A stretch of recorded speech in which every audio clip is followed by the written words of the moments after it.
When it is in an Arab tribe, a non-Muslim woman lived who was married to a wealthy businessman. One day, she heard about the last prophet of Allah in the Arab land, that is, Mecca, who is the beloved prophet of Allah. She learned about a surah revealed, named Surah Fatiha, in which there is a cure for every illness. When it is recited or blown on someone, that person becomes well. It contains countless blessings. The story emphasizes the concept of faith. Whether one is a Muslim or not, Allah may guide anyone who turns their heart towards the light of faith. The power of Allah's mercy is evident. One day, this woman learned Surah Al-Fatiha from someone. When she recited and understood the translation, tears filled her eyes.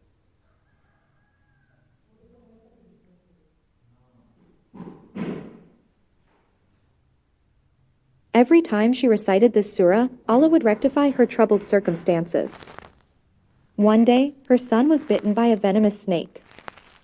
Despite seeking help from renowned doctors and healers, they all concluded that the poison was too dangerous, and the child couldn't be saved. He was only going to be alive for a short while.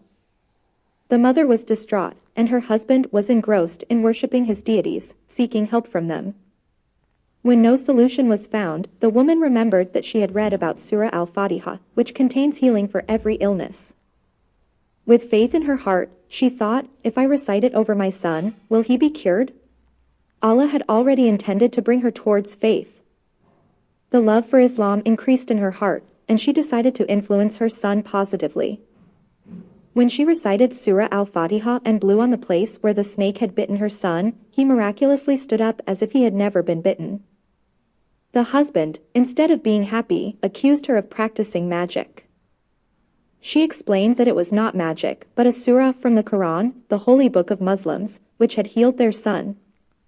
As the woman continued to recite Surah Al-Fatiha, her son recovered completely.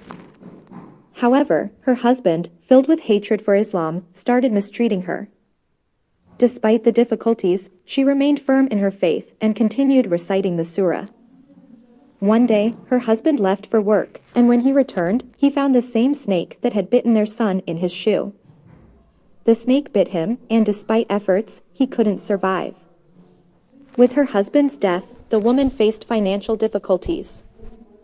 Her husband's friend, moved by her situation, offered to help manage the business. Eventually, he embraced Islam after witnessing the woman's dedication to Surah Al-Fatiha and the positive changes it brought to their lives. This woman, once in distress, became a beacon of faith. Her husband's friend not only helped her in her business, but also embraced Islam, realizing the profound impact of a single surah. The woman and her husband's friend became Muslims, and they decided to learn and read the entire Quran together.